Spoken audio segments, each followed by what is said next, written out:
Good morning, everybody. It is Thursday at 11 o'clock. My name is Ian Powell. I'm the Peacemonger. Today, we're going to talk about the curse of the warmongers. And in that regard, I'm absolutely delighted to welcome onto the show Lord Robert Skidelsky, somebody that I've come to know quite well since I left the diplomatic service in 2023. And we shared a delightful trip to Lisbon in November for a peace conference. Lord Robert Skidelsky is a famous economist. He's written the tome on John Maynard Keynes and is about to publish a new book on Keynes. He's a member of the House of Lords as a crossbencher. Is that correct, Robert? That's right, yes. And for people who don't know, that means somebody who's politically independent, who isn't aligned with the main political parties.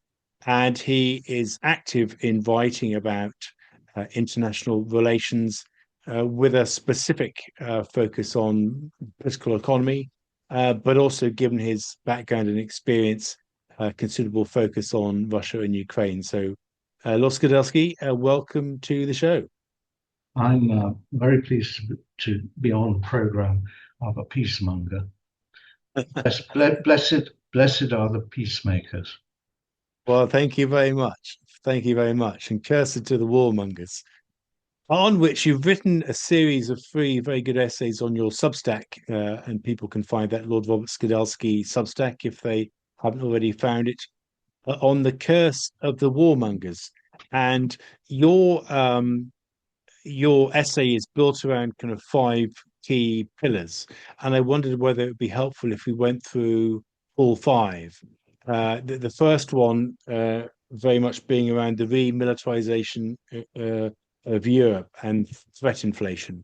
I wondered if you could pick off by just setting the scene for your thinking on that. Well, as you know, there is a remilitarization of Europe going on. The excuse, I suppose, is that the Americans, and this is a valid excuse up to a point, the Americans have said they're not going to go on financing NATO. Therefore, the European bit of NATO has to spend more time on its own defense. And that bit is valid enough, though the increase in expenditure envisaged is huge, from about 2% of GDP to between 5 and 7%. Now, that can't be justified just on the basis that America is withdrawing its support. The premise of that increase is that Russia is a mortal threat, an existential threat to Europe. And if American support is no longer guaranteed, then Europe has to rearm very substantially in order to be in a position to meet this threat.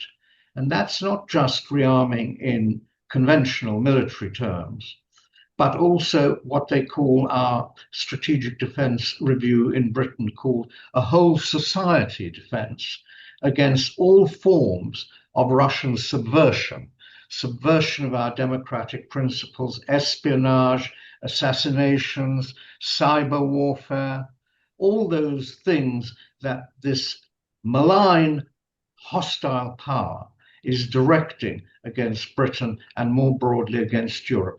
That's the theme, that's the premise of the whole of the rearmament narrative. And it's that premise that I attacked. I said there is, of course, a strong case for Europeans to spend more on their own defense. Why should we always rely on the Americans to defend us? But the case that we need to spend more because Russia is an existential threat to Europe seems to me completely false, rubbish, and deliberate warmongering. Yeah, I completely agree with you there. And you mentioned in your first essay, Lord Robertson, the former NATO Secretary General, who, at a presentation of the Strategic Defence Review, spoke about Russia's imminent economic implosion, a topic that I often dwell on myself to kind of to debunk its massive demographic challenges, the feebleness of its military, while at the same time talking about the imminent risk of Russian tanks rolling into Riga and any other proximate European capitals. This essential contradiction that on one Yeah, hand, absolutely. It's a yeah, contradiction, but it's a contradiction papered over by talking about all these other levels of warfare, you see. I mean, yeah, if you define total war as the sum of military activity of the conventional kind and all this sub-military activity, then of course it doesn't matter so much that Russia is not doing very well in Ukraine because it's got all these other tools to attack us and subvert our democracy. That's the argument. yeah. But the thing is, whenever people talk about that, I always think, well, actually, these relationships, particularly in the field of espionage, they're very much a two-way. They're very much a two-way street. We try and subvert, attack through hybrid and other means. Russia has just expelled overnight yet another. I don't know how many will be left at the British Embassy in Moscow, but yet another diplomat in Moscow has been given 2 weeks to pack their bags and go because they're alleged to be a spy. It's all a bit of a. I mean, Russia Russia spies on us. We tap their electronic communications. They tap our electronic communications. Yeah, it all I feel slightly cancels cancels itself out, really. But when you take a step back, from the canvas, Europe spending 5% of GDP on its defence in circumstances where it already spends I believe it's about 4.5 times more on defence collectively, than Russia. Uh, yeah, remotely justified. NATO as a whole accounts already for 53% of global military spending. It raises a question: how much do you have to spend to feel safe? And wouldn't it actually be better to actually work for peace rather than Yeah. arming yourselves for a war which becomes inevitable through your own actions? Yes, I mean the justification for this big increase, and it's more. It would be more than we were spending individual nations during the Cold War, is simply Russia's aggressiveness, and that's the premise for the whole rearmament. Um, I mean, you know, what you're talking about, the the espionage, that's the Cold War playbook. Um, we know all that. Countries play dirty tricks on each other, and there's a whole community of these tricksters who psychologically they may be particularly fitted for this kind of work, but but they feel that they're making a huge contribution to national defence and security. I don't think they are. I don't know what the net gains of all the Cold War espionage for either side really turned out to be. But the difference now is that those Cold War games took place within a framework of rules which were evolved, and particularly after the Cuban Missile Crisis. Sorry, my telephone's ringing. That's entirely fine. Do Turn you it answer off. your or Yeah, turn off your telephone? yeah. Sorry. I don't know whether you can cut any of that, but I mean, these rules, these rules were evolved during the Cold War, and we don't have any rules like that now. They're just not there. We don't know what the rules of the game are. We don't talk to the Russians. There's no hotline any longer, and certainly the European leaders don't talk to the Russians at all. Maybe I don't know whether a hotline has been restored between Washington and Moscow. But that makes it more dangerous. That makes it much more likely that the dirty tricks will escalate into something much more serious. Yeah, well, the Americans do have active dialogue with the Russians now since Trump came to power, but we continue not to have any. There was that single conversation with Jonathan Powell, I think, phoning Ushakov, the Russian National Security Advisor, recently, but that's a Yeah, very one. rare. very Yeah, rare occurrence. yeah, The last time we had serious political engagement was when we sent Liz Truss just before the war started, and we all know where that ended up. yeah, yeah, Sadly, Pete, do you think people really believe this? I mean, you're a fairly lone wolf in the UK Parliament in yeah. talking out There are against two war. of us. There are two of you. There are two of you. Great. So that's about 0.2%, I believe, of the total people in the But UK Parliament. there may be there's slow movement, and I think to a more sensible position, and that arises from um, the whole narrative of the coalition of the willing, led by Britain and France. And what they're willing to do is to send troops into Ukraine to guarantee a ceasefire. And I, of course, to me, that's simply prolonging the war. I mean, because the Russians aren't going to agree, and therefore, if you make that a condition of a ceasefire, you are just not expediting peace, but prolonging war. But people are beginning to ask, well, suppose these troops go in, how are we going to protect them? I mean, will there are 10,000 British troops, maybe 10,000 French troops sent in as peacemakers. What's going to happen to them once they're there? Suppose the Russians attack them. Are we going to then start a war with Russia? How can we guarantee their safety? People are asking these questions. In other words, saying, look, this is a balmy idea, isn't it? Why are you going along those lines? And that out of that comes gradually the possibility of a more sensible um, uh, dialogue about what we Europeans can do to expedite the peace process. If we say we're in favor of peace, only we have to have peace with guarantees of Ukraine's security. Are there any other ways we can guarantee Ukraine's security than this daft idea of sending in these boots on the ground in Ukraine, which the Russians have said they will never have? They went to war to stop the expansion of Ukraine, of NATO into Ukraine. Now we propose, as part of a peace settlement, that NATO troops are stationed in Ukraine. It's obviously not going to run. Yeah, no, it really isn't. But it also raises another contradiction in our approach, in that we don't have the troops anyway. Even Yeah. General Sir Richard Shirreff, who produced a quite dreadful novel predicting war in 2016, said that we don't have the troops or the equipment, to support it. So on one hand, politicians are saying, "Well, send in the troops," and the generals are saying, "Well, we don't have any troops." So you think, Yeah.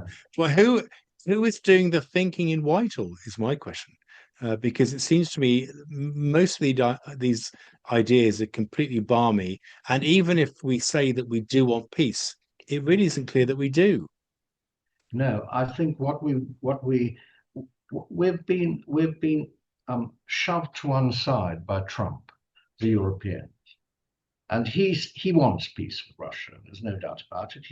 He's tried, and he's going to go on trying. The obstacle there is well, not the obstacle, but he's got to get a peace settlement which Zelensky or Zelensky's successor can accept. I mean, that seems to be the Trump requirement, not something that Europe can accept, something that Ukraine can accept.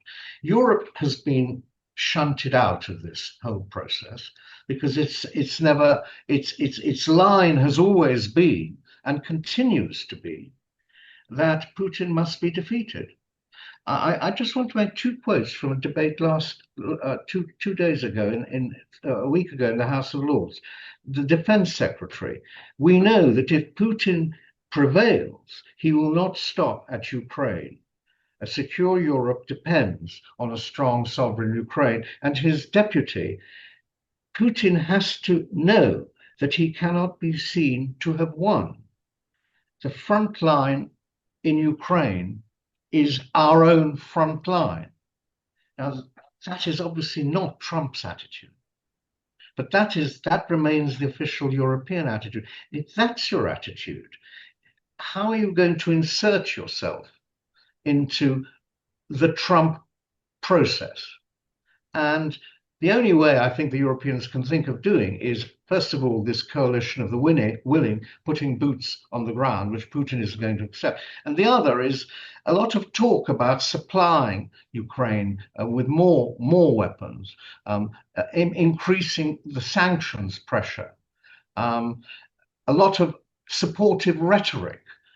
We will do this, whatever it takes. Go on doing that. But of course, that is nothing. I mean, it doesn't affect what's going to go on, what happens on the ground. Yeah, absolutely. And those lines, it seems to me that we have a standard script that we wheel out at these debates to prevent us actually having to have a serious thought about the topic matter. It's just not clear that they're true either. I don't think, like you, that there is any evidence that Russia intends to conquer the rest of Europe Yeah. if he Why finishes do in we Ukraine.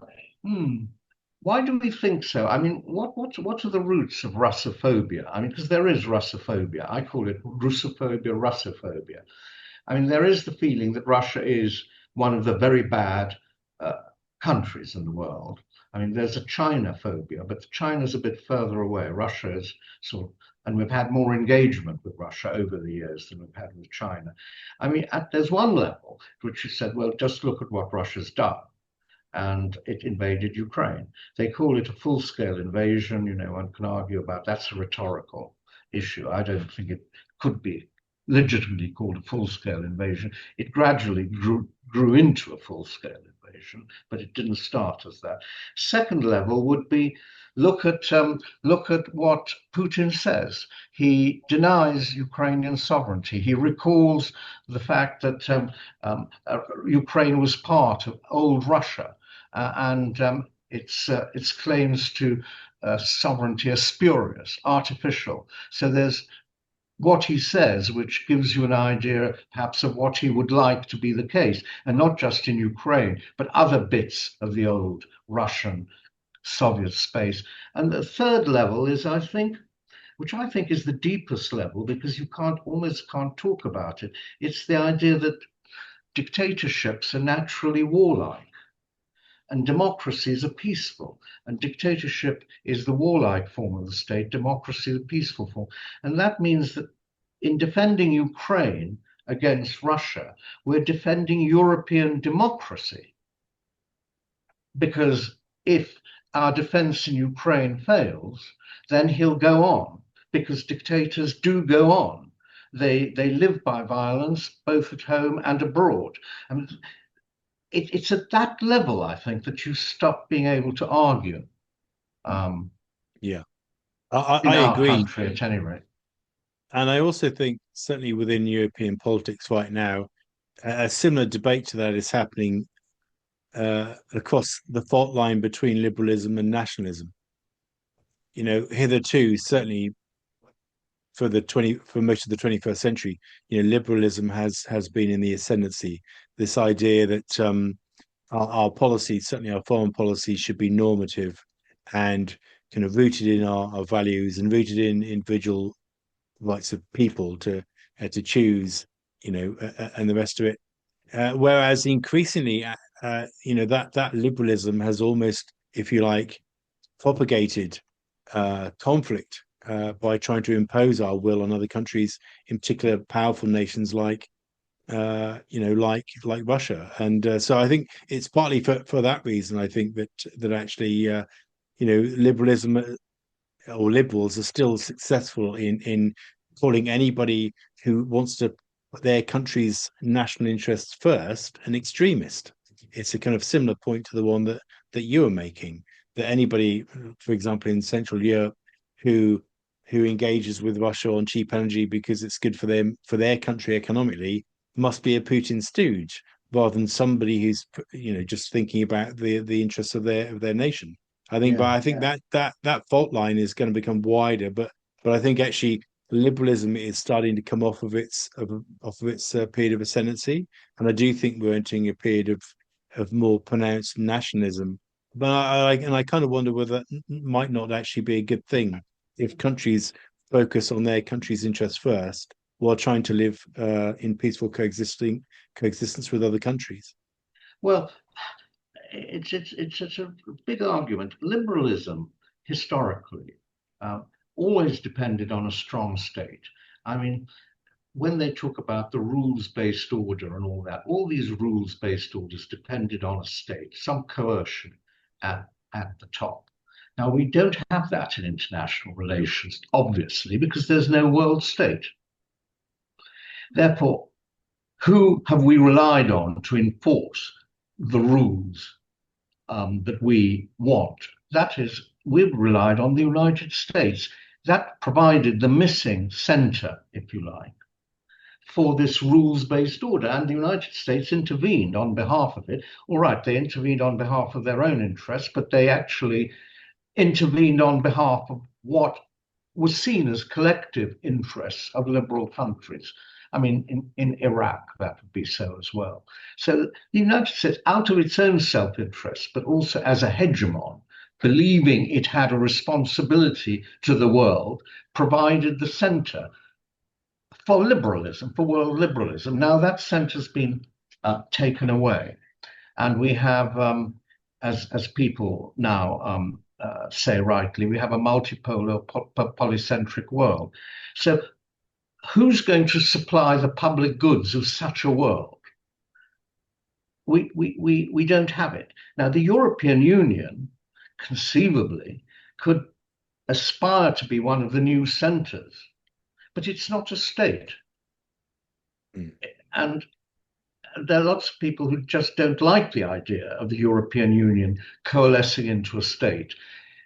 And therefore, I think you're right in wondering whether it isn't going to break up. The centre having departed, no longer being there, what's to hold it together as a political entity?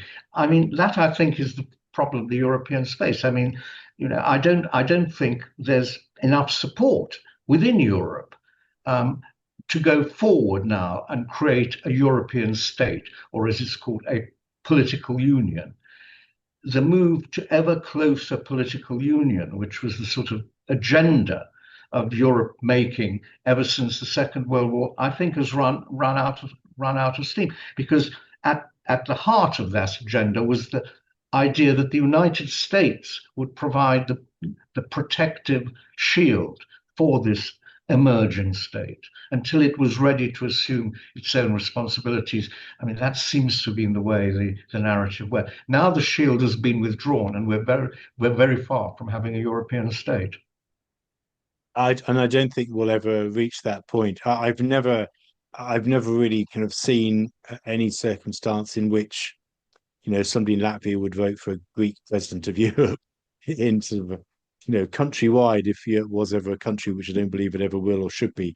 I think it's that confederation or federation argument, really. And I've always seen Europe at its best as a looser grouping of states that work as a single kind of trading bloc and customs union and all the rest of it, but actually retain most powers, within that grouping. But let's not get sort of bogged down into that one. I would like to talk about the fact that Europe simply can't, and Britain can't afford to increase defence spending to 5% of GDP. But we'll come on to military Keynesianism at the end, if that's okay with you. I wanted if you could briefly touch on, what the second thread of your essay was on the Budapest Memorandum and some of the kind of myths, around that. And I wonder if you could expand a bit for the viewers on your thinking there. Well, of course, Russia's been accused of breaking its undertaking in the Budapest Memorandum of 1994 to respect the sovereignty of Ukraine, and others also signed up to this as well. But they assumed that this was an international treaty, but it wasn't an international treaty. The Budapest Memorandum was an understanding that in return for Ukraine giving up its nuclear weapons. Russia would respect the sovereignty of Ukraine, but that was an understanding. And it, like all such understandings, it was conditional on, the progress of events. A treaty is something that's nailed down. It's sort of, binding. It's actually binding in international law. Budapest Memorandum was not a treaty in that sense. It was only registered finally at the United Nations in 2014 by Ukraine. That's 20 years after the original signing. And so I think the understanding on which the Budapest Memorandum was based was that essentially Ukraine would remain within the Russian space, loosely speaking. And for the 14 years after that memorandum, that was broadly true. I mean, Russia didn't make any claims on Ukraine before 2014. And so it was more or less the understanding held. But then you had events in Ukraine and in the West, which cast doubt on that understanding. I mean, the ones we know about are, of course, the 2008 Bucharest Declaration that Ukraine will be a member of NATO. And then we had Maidan, the uprising of 2014, which was a nationalist coup against the pro-Russian democratically elected president. So that destroyed the understandings on which the Budapest Memorandum was based. Now, I'm not saying that Russia was then justified in invading Ukraine. I mean, I don't think that invasion was justified. I think it was provoked, but I've always said I don't think it was justified because its consequences haven't been great for Russia, to put it mildly.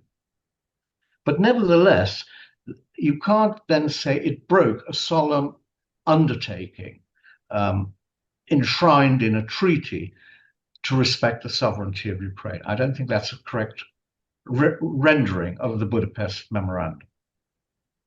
Yeah, I agree. And I just make one point on that it hasn't been great for Russia. I mean, I don't think in many ways that it has been great for Russia in terms of its the very basic in terms of its relations with Europe, which were actually quite good before the Maidan protests erupted, even after actually the war in Georgia in 2008. But I mean, I think Putin's calculus is less about, well, am I doing well, but rather, is Europe doing worse?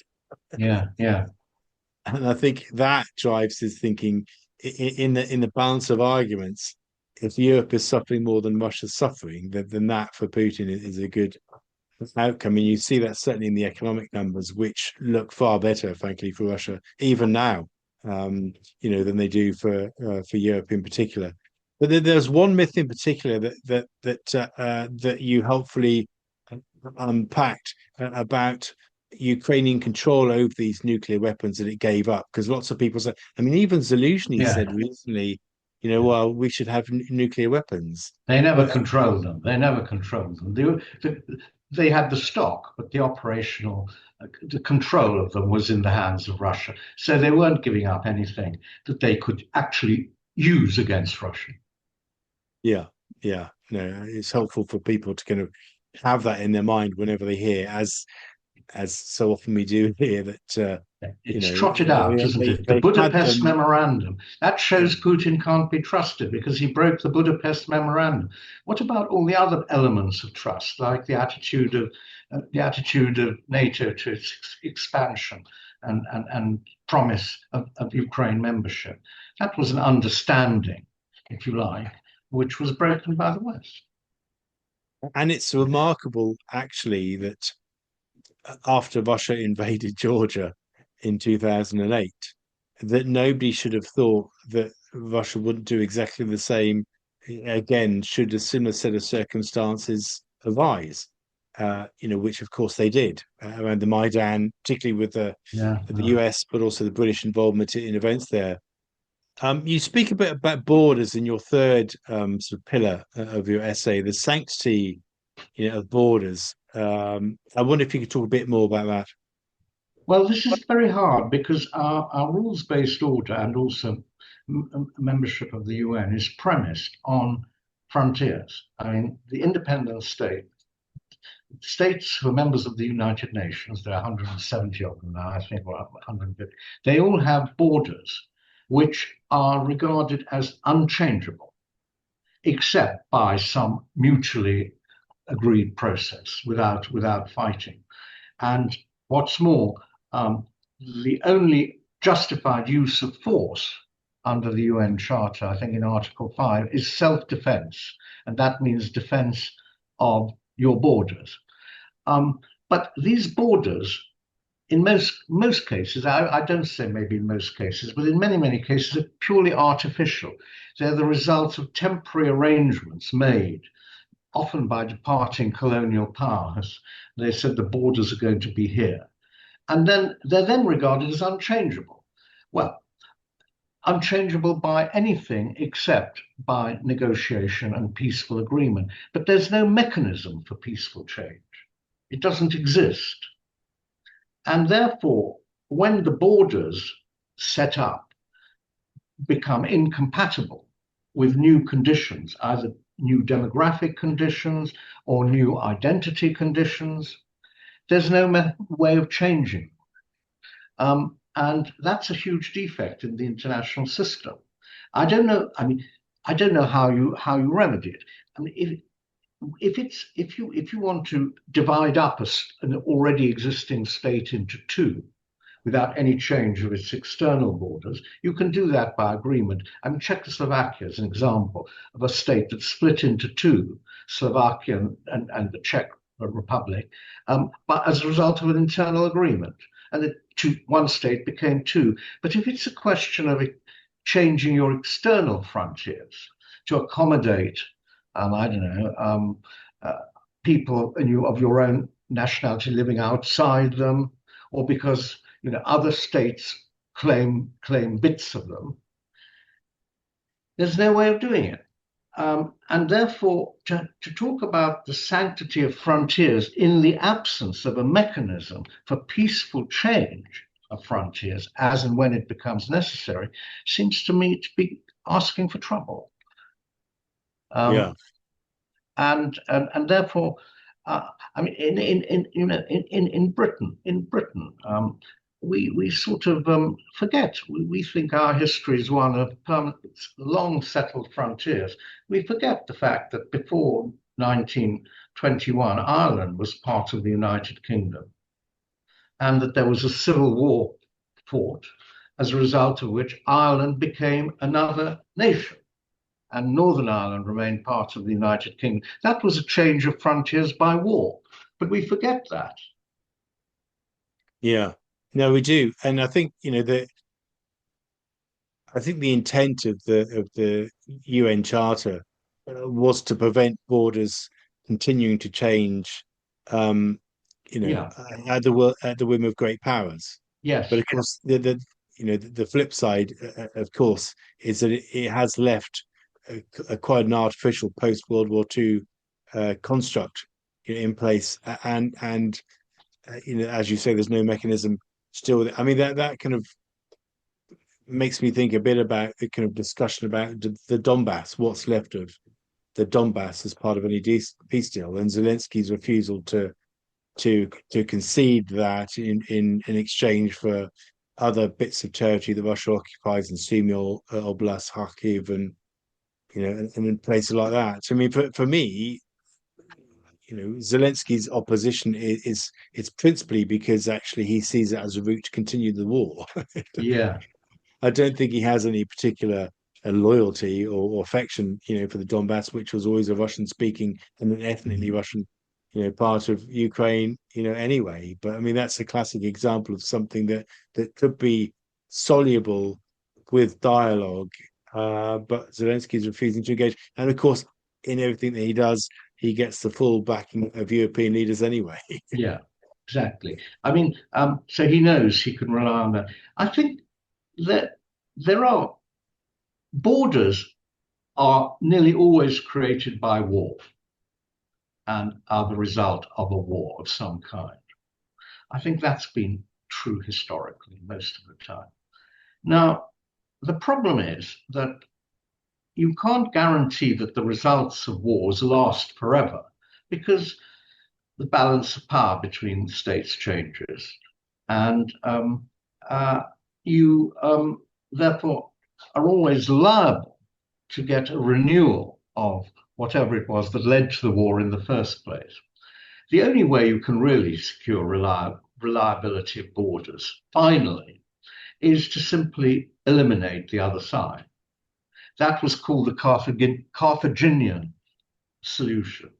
Rome fought 3 wars against Carthage, and it didn't fight a 4th war because it destroyed Carthage.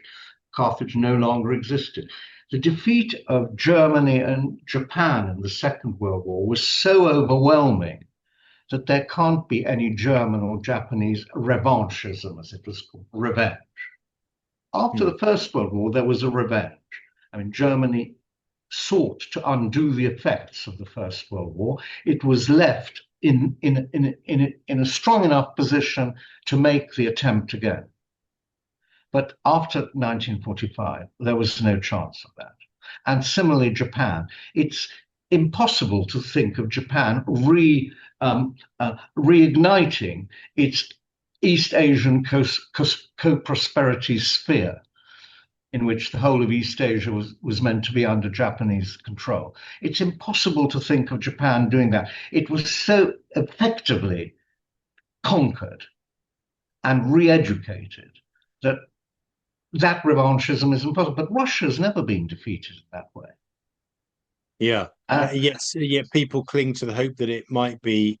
When in fact, well, I mean, I don't think Ukraine is on the verge of a total defeat. It has put up a pretty sturdy defense, but I think actually Europe is going to be so weakened by this war when it ends. I hope it ends, very, very soon. That it may no longer, or at least for the next kind of 2 decades, be able to pose a threat to Russia. It seems to me it will be so consumed by its own internal problems, including incorporating Ukraine, that it'll be a long time before it can really kind of trouble Russia. I mean, that's certainly my assessment. Yeah, and I think it's also going to be a long time, actually, before Russia can really trouble Europe.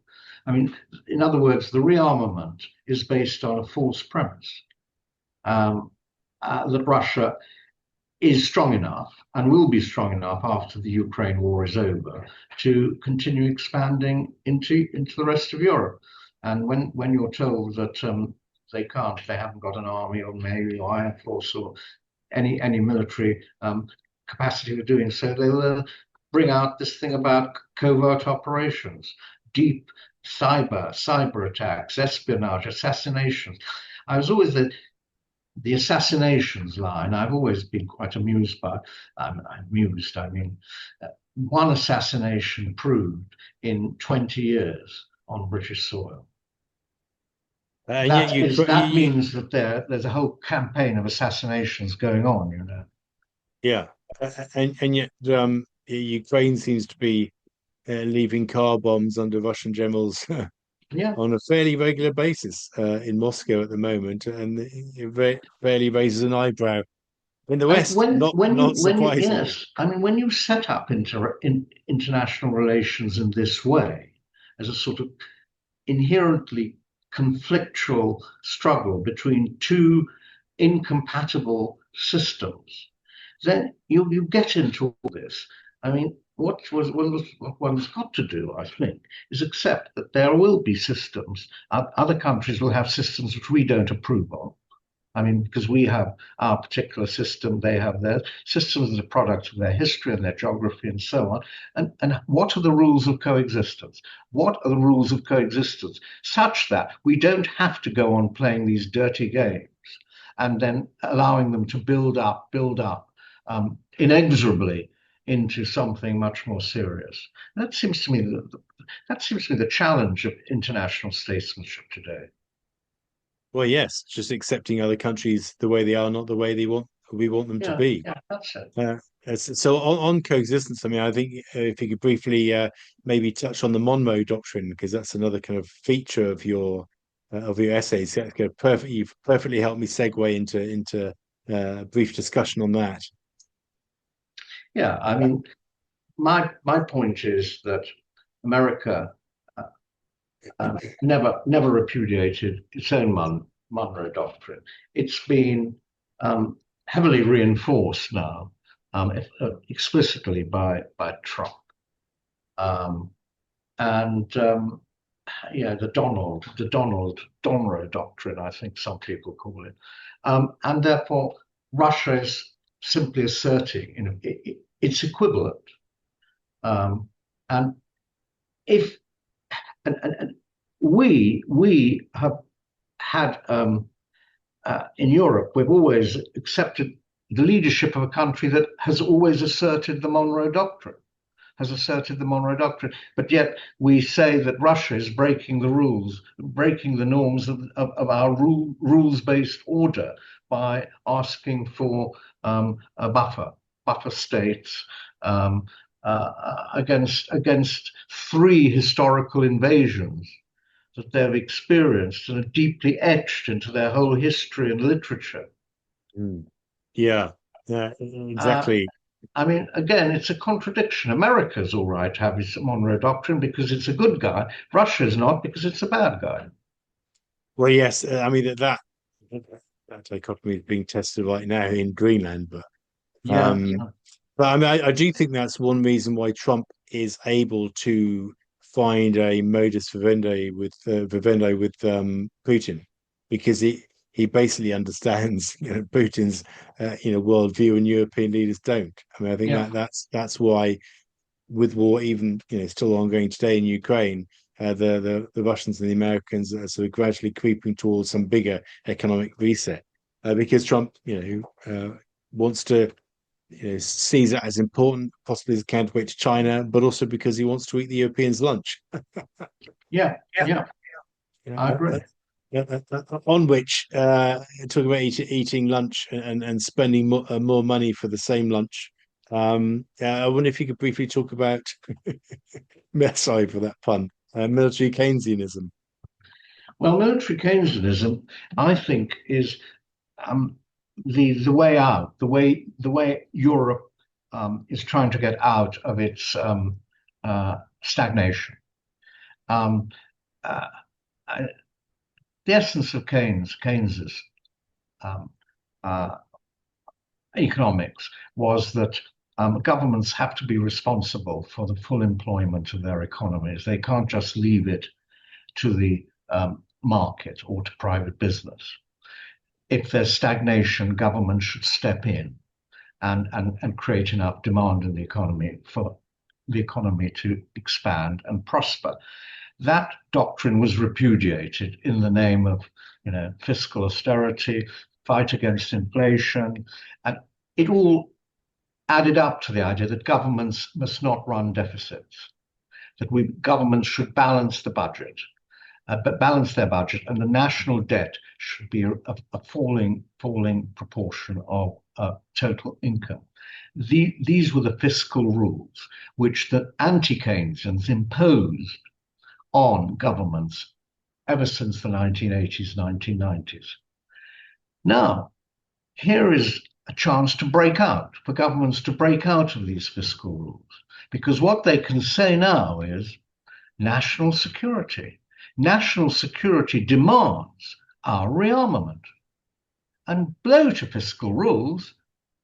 Fiscal rules are fine normal times, but now we're faced with this mortal struggle against an enemy. It's mad then to talk about fiscal rules when we have the enemy at our doorstep. At our doorstep. The enemy is at our doorstep almost. It's there. It's there underground, Chinese embassy and all these sort of things. The enemy is everywhere. Therefore, we have to spend, and the government has to do it. So you can see how the argument for military Keynesianism builds up. And again, there's a throwback here, isn't there, to the United States in the Cold War, Eisenhower Keynesianism. I mean, the Republicans were not, on the whole, in favor of big government, but because the Russians were there, they accepted that governments should run deficits, should borrow a lot of money to secure the national defence. And this is exactly what is being urged today, that the government should borrow money, not for hospitals, schools, anything of that kind, not for green purposes, but to secure our future against the Russians. It's an alluring argument, but it depends on a premise, the premise being that there is a mortal enemy on our doorstep. Yeah. That's why you have the narrative. And all the people who want government to spend more jump onto this particular narrative bandwagon because it gives them what they want. They can then have huge procurement. Defense industries have procurement programs which they wouldn't otherwise get, and so on and so forth. It is, and the challenge is that actually so far this, a lot of this military spending isn't productive investment. It's not leading to any improvements in people's living standards. It's not leading to any improvements in the quality of the healthcare or the they receive, or the education that their children, receive. It isn't producing the goods, actually that in theory, or at least in their imaginations, that it should. And I think I think that it's for that reason that it will fail, because No. voters won't want it, because they'll see it as kind of foreign policy Keynesianism, Yes, in a way. but you're missing something out. It'll greatly improve the education of our children because they'll all be enrolled in cadet forces. And then they will have a proper sense of their duty to their country and acquire the necessary skills in order to defend us. So it's all there. It's all there in the Robertson report. I'm not making it up. I'm not making it up. I do think there is something to be said for and this is partly an attack on liberalism. People regaining their sense of personal responsibility, and collective responsibility to the community as a whole. But yeah, no, that's really funny. Thank you very much, Lord Robert Skidelsky. That has been a fantastically rich conversation. I'd encourage all of my listeners to read Lord Skidelsky's Substack, and definitely read his authoritative book on Keynes that's been out for many years now, and also look out for his new book, which comes out in May. Is that correct? That's right. It's Keynes for our times. Keynes for our times, and we live in difficult times, and let's hope that Robert's interpretation of Keynes today can actually help us in some way. But thank you again so much. It's always a pleasure to talk, and it's been an absolutely fascinating discussion, which I'm sure my watchers will really enjoy. Thank you. I'm Ian. I'm the Peacemonger, and thank you for watching. Please like and subscribe to this video, and as always, I wish you all very much peace.